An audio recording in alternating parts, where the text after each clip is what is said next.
S friends, ಮತ್ತೊಂದು ಮದುವೆ ಆಗ್ಬಿಟ್ಟೆ. ಅನಿವಾರ್ಯ. ನಿಮ್ಮನ್ನ ಕರೆಯೋಕ್ಕಾಗ್ಲಿಲ್ಲ, ಕ್ಷಮಿಸಿ. ಥಂಬ್‌ನೇಲ್ ನೋಡಿ ಶಾಕ್ ಆದ್ರಾ? ಆಗ್ಲೇಬೇಕು ತಾನೇ? ಬನ್ನಿ ಫ್ರೆಂಡ್ಸ್, ಎಲ್ಲವನ್ನ ಹೇಳ್ತೀನಿ, ಮಿಸ್ ಮಾಡ್ದೆ ನೋಡಿ. ಮನಸ್ಸು ಎಂಬ ಮೂರಕ್ಷರವನ್ನ ಕೂಡಿಸಿ, ಮದುವೆ ಎಂಬ ಮೂರಕ್ಷರದಲ್ಲಿ ಬಂಧಿಸಿ, ಬದುಕು ಎಂಬ ಮೂರಕ್ಷರದಲ್ಲಿ ಜೀವನ ಎಂಬ ಮೂರಕ್ಷರವನ್ನ ಸಾಗಿಸಿ, ಮರಣ ಎಂಬ ಮೂರಕ್ಷರ ಬರುವವರೆಗೂ ಮುಂದೆ. ನಮಸ್ಕಾರ ಸ್ನೇಹಿತರೆ, ನಾ ಸಂಜನಾ, ಇದು ಸಂಜನಾ ಕ್ರಿಯೇಷನ್ಸ್. ಫ್ರೆಂಡ್ಸ್, ಈ ದಿನದ ನನ್ನ ಈ ವಿಡಿಯೋದಲ್ಲಿ ಒಂದು ಮದುವೆಯ ಪ್ರಹಸನ ಏನಿದು ಅಂತ ಕೇಳ್ತಾ ಇದ್ದಾರಾ? ಎಲ್ಲವನ್ನ ಡೀಟೇಲ್ ಆಗಿ ಹೇಳ್ತೀನಿ, ಕೊನೆವರೆಗೂ ನೋಡಿ. ಹಾಗೆ ಈ ಒಂದು ವಿಡಿಯೋಕ್ಕೆ ನಿಮ್ಮ ಸಪೋರ್ಟ್ ಇರಲಿ. ಫ್ರೆಂಡ್ಸ್, ಮದುವೆ ಅದು ಹವ್ಯಕ ಸಾಂಪ್ರದಾಯಿಕ ಮದುವೆ ಹೇಗಿರುತ್ತೆ ಅನ್ನೋದು ನಮ್ಮ ಈ ಪ್ರಹಸನದ ಮೂಲ ಉದ್ದೇಶ. ಈ ಒಂದು ಪ್ರಹಸನ ಸಾವಿತ್ರಿ ಭಟ್ ಮುಳಿಯ ನೇತೃತ್ವದಲ್ಲಿ, ರಾಜ್ಯ ಭಟ್ ಡೈರೆಕ್ಷನ್ದಲ್ಲಿ, ಮದುಮಗನಾಗಿ Savitha Bhat, video editing and ಮದುಮಗಳಾಗಿ ಸಂಜನಾ ಭಟ್, ಉಳಿದಂತೆ ಪಾತ್ರವರ್ಗದಲ್ಲಿ ಶ್ರೀದೇವಿ ಭಟ್, ಸೀತಕ್ಕ, ಮೀನಾ ದೈತೋಟ, ಪುಷ್ಪಾ ಖಂಡಿಗೆ, ರಾಜ್ಯಲಕ್ಷ್ಮಿ, ಸರಸ್ವತಿ, ಸುಧಾ, ರಾಜೇಂದ್ರ, ವಸಂತಲಕ್ಷ್ಮಿ ಹಾಗೆ ಇನ್ನು ಅನೇಕರು ಇದ್ದಾರೆ. ಹಾಗೆ ಕಾರ್ಯಕ್ರಮದ ನಿರ್ವಹಣೆಯನ್ನ ವಿಜಯಲಕ್ಷ್ಮಿ ಭಟ್ ನಿರ್ವಹಿಸ್ತಾ ಇದ್ದಾರೆ. ಹಾಗೆ ಗೀತಾ ಭಟ್ ಚೂಂತಾರೂರು ಕೂಡ ಹವ್ಯಕರು ಯಾರು, ಎಲ್ಲಿಂದ ಬಂದ್ರು, ಅವರಿಗೆ ಯಾರು ರಾಜಾಶ್ರಯವನ್ನ ಕೊಟ್ಟರು, ಅವರು ಮಾತನಾಡುವ ಭಾಷೆ, ಅವರ ಜೀವನಾಧಾರ, ಹೀಗೆ ಅನೇಕ ಸೂಕ್ಷ್ಮ ವಿಷಯಗಳನ್ನ ಚುಟುಕಾಗಿ ಹೇಳಿದ್ರು. ಈಗ ಬನ್ನಿ, ಹವ್ಯಕ ಸಂಪ್ರದಾಯದ ಮದುವೆಯ ಒಂದು ಪ್ರಹಸನವನ್ನ ನೋಡೋಣ.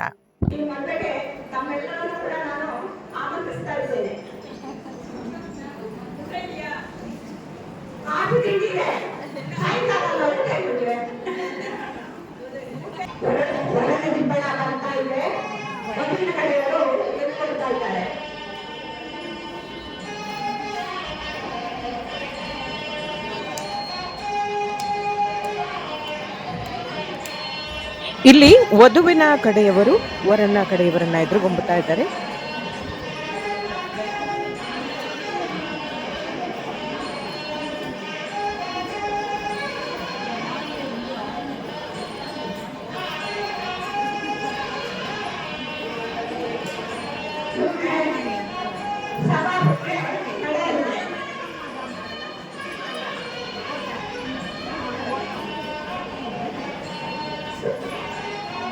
ಈಗ ಸಭಾ ಪೂಜೆ ನಡೆಯಲಿದೆ.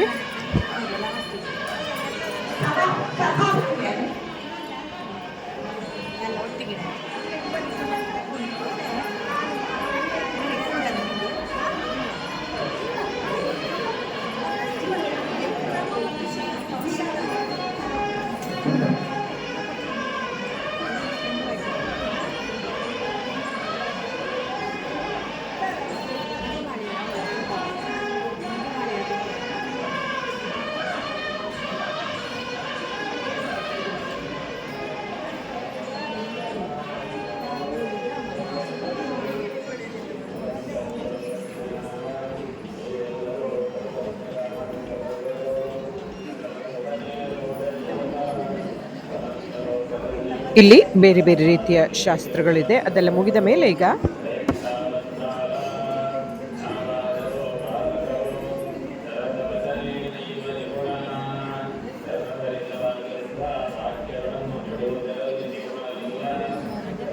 ಇಲ್ಲಿ ಮಂಗಲಾಷ್ಟಕದ ನಂತರ ಹೂಮಾಲೆಯನ್ನ ಹಾಕುವಂಥದ್ದು.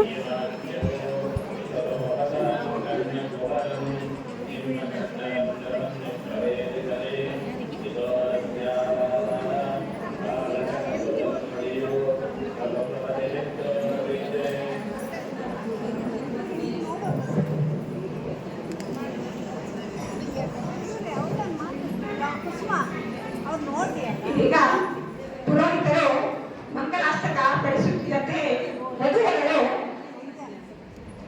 ವೇದಿಕೆಗೆ ಬಂದು ಹಾರವನ್ನ ಬದಲಾಯಿಸಿಕೊಳ್ತಾ ಇದ್ದಾರೆ.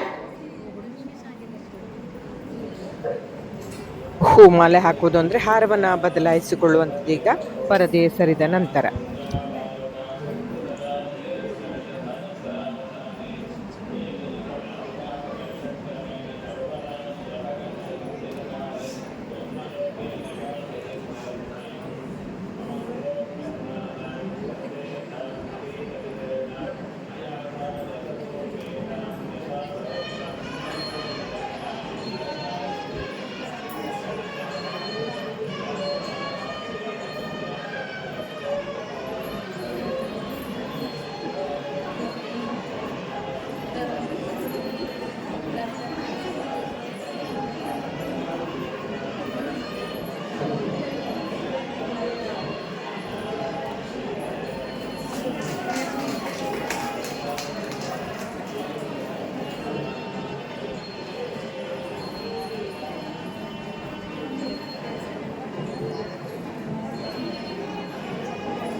ಇದೀಗ ಧಾರೆಗೆ ಸಂಕಲ್ಪ.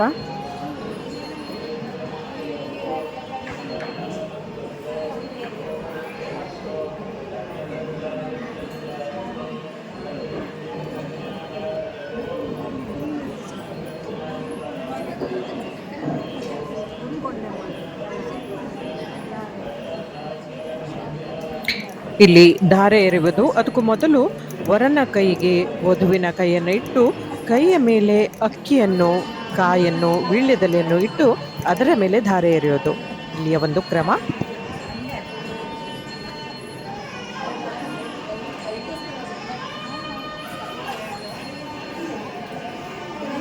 ಇಲ್ಲಿ 3 ಸಲ ಧಾರೆಯ ನೀರನ್ನು ಎರೆದ ನಂತರದಲ್ಲಿ ಮುಂದೆ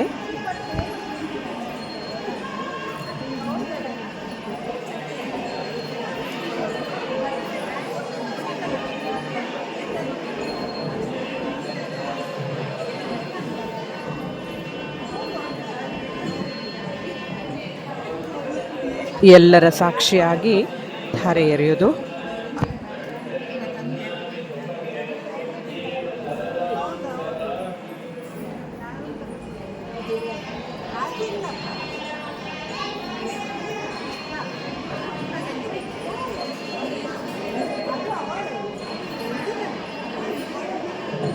ಈಗ ಮಾಂಗಲ್ಯಧಾರಣೆ.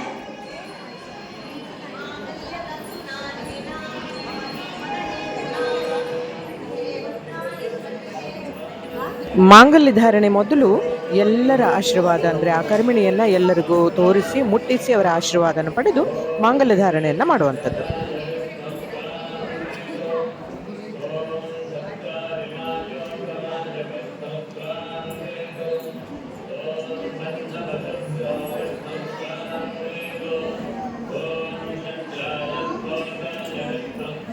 ಈಗ ಪ್ರಮುಖ ಘಟ್ಟ ಅಂದರೆ ವಧು ಸಪ್ತಪದಿ ತುಳಿಯುವಂಥದ್ದು. ಸಪ್ತಪದಿಯ ಮೂಲ ಉದ್ದೇಶ ಅಂದರೆ ಪ್ರತಿಯೊಂದು ಹೆಜ್ಜೆಯಲ್ಲೂ 7 ಹೆಜ್ಜೆಯಲ್ಲೂ ಕೂಡ ಗಂಡನು ಹೆಂಡತಿಗೆ ಸಾಥ್ ಆಗಿರಬೇಕು, ಅಂದರೆ ಜೊತೆಯಾಗಿರಬೇಕು ಅನ್ನೋದು ಈ ಸಪ್ತಪದಿಯ ಉದ್ದೇಶ. ಎಲ್ಲದಕ್ಕೂ ಅಂದರೆ ಯಾವುದೇ ಕಾರ್ಯಕ್ಕೆ ಹೋಗಲಿ ಅದಕ್ಕೆ ಗಂಡನು ಜೊತೆಯಾಗಿ ಇರಬೇಕು ಅನ್ನೋದು ಇದರ ಮೂಲ ಉದ್ದೇಶ.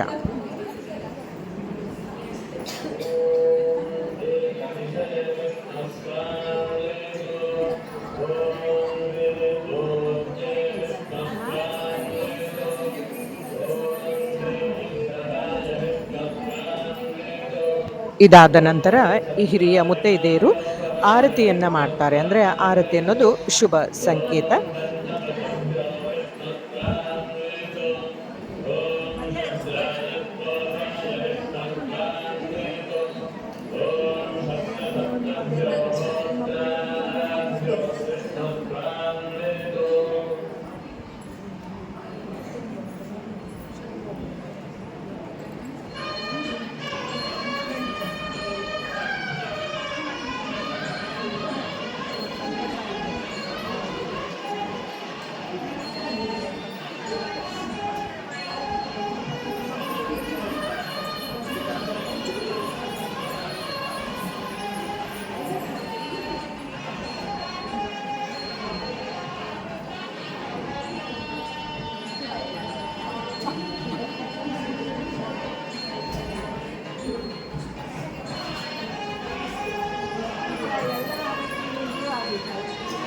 ಆರತಿ ಆದ ನಂತರ ಮುಖ್ಯವಾಗಿ ಮೊದಲನೇದಾಗಿ ಸೋದರ ಮಾವನ ಉಡುಗೊರೆ ಇರ್ತದೆ. ಅದರ ನಂತರ ಉಳಿದವರ ಎಲ್ಲರ ಉಡುಗೊರೆ. ಆದರೆ ಈಗ ಎಲ್ಲರ ಆಶೀರ್ವಾದವೇ ಉಡುಗೊರೆ ಅಂತಿದ್ದಾಗ ಬೇರೆ ಏನು ಉಡುಗೊರೆ ತರೋ ಕೆಲಸ ಇರೋದಿಲ್ಲ. ಬಟ್ ಸೋದರ ಮಾವ ಕೂಡ ಯಾವುದೇ ಆಶೀರ್ವಾದ ಇರಲಿ ಅದು ಇಲ್ಲದೆ ಹೋಗಲಿ, ಉಡುಗೊರೆ ಅಜ್ಜನ ಮನೆ ಉಡುಗೊರೆ ಅಂತ ಹೇಳ್ತೀವಿ, ಅದು ಕೊಡಲೇಬೇಕು. ಇದೊಂದು ಹವ್ಯಕ ಸಂಪ್ರದಾಯದ ಪದ್ಧತಿ ಕ್ರಮ.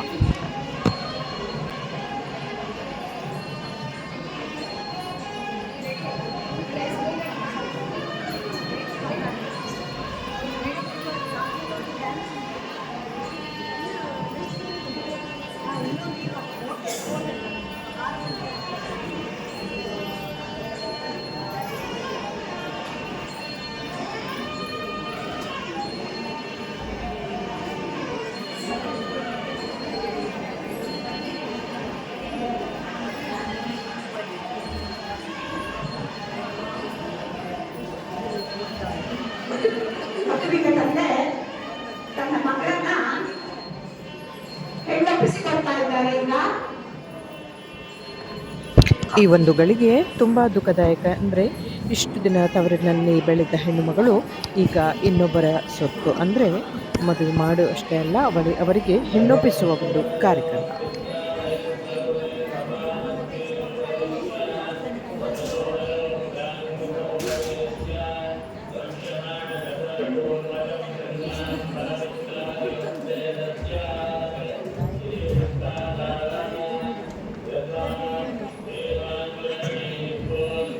ಹೇಗೆ ಅಗ್ನಿ ಸಾಕ್ಷಿಯಾಗಿ ತಾಳಿಯನ್ನು ಕಟ್ಟಿದ್ರು, ಈಗ ಭೂಮಿ ಸಾಕ್ಷಿಯಾಗಿ ನಮ್ಮ ಮಗಳನ್ನ ನಿಮಗೆ ಒಪ್ಪಿಸಿದ್ದೀವಿ, ಅವಳನ್ನು ಚೆನ್ನಾಗಿ ನೋಡಿಕೊಳ್ಳಿ ಅಂತ ಹೇಳುವುದು ಇದರ ಮೂಲ ಉದ್ದೇಶ.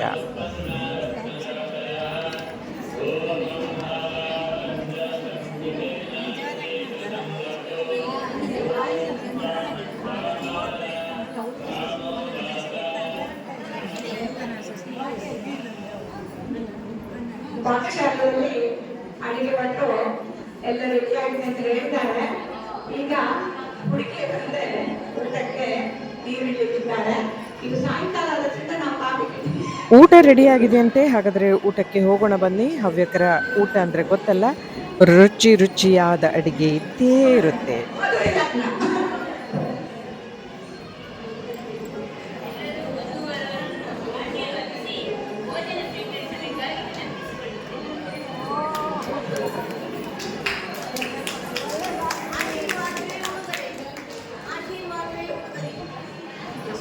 ಆಶೀರ್ವಾದ ಉಡುಗೊರೆ ನೀಡ್ತಾ ಇದ್ದಾರೆ ಇವತ್ತು. ಹೀಗೆ ಹವ್ಯಕ ಸಂಪ್ರದಾಯದಲ್ಲಿ ಶಾಸ್ತ್ರೋಕ್ತವಾಗಿ ಕ್ರಮಬದ್ಧವಾಗಿ ಮಾಡುವಂಥ ಒಂದು ಮದುವೆಯ ಪ್ರಹಸನವನ್ನ ನೋಡಿದ್ರೆ ಎಲ್ಲವನ್ನು ಹೇಳಲು ಇಲ್ಲಿ ಸಾಧ್ಯ ಆಗ್ತಾ ಇಲ್ಲ ಸ್ನೇಹಿತರೆ. ನಿಮಗೆ ಹೇಗನಿಸ್ತು ಈ ಒಂದು ಮದುವೆ ಸಂಭ್ರಮ ಅಂತ ಕಮೆಂಟ್ ಮಾಡಿ. ಹಾಗೆ ವಿಡಿಯೋವನ್ನು ಕಂಪ್ಲೀಟ್ ಆಗಿ ನೋಡಿದ್ರೆ ಲೈಕ್ ಮಾಡಿ, ಹಾಗೆ ಶೇರ್ ಮಾಡಿ. ನಮ್ಮ ಈ ಸಂಪ್ರದಾಯವನ್ನು ಎಲ್ಲರಿಗೂ ತಿಳಿಸಿ, ಮತ್ತೆ ಈ ಚಾನೆಲ್ನ ಸಬ್ಸ್ಕ್ರೈಬ್ ಮಾಡೋದನ್ನ ಮರಿಬೇಡಿ. ಇದಕ್ಕೆ ಸಹಕರಿಸಿದ ಎಲ್ಲರಿಗೂ ಧನ್ಯವಾದಗಳು. ಹಾಗೆ ಮುಂದಿನ ವಿಡಿಯೋದಲ್ಲಿ ಮತ್ತೊಂದು ವಿಶೇಷವಾದ ವಿಭಿನ್ನವಾದ ವಿಷಯದೊಂದಿಗೆ ಮತ್ತೆ ಬರ್ತೇನೆ. ಅಲ್ಲಿವರೆಗೂ ನಮಸ್ಕಾರ. Thanks for watching. ಧನ್ಯವಾದ.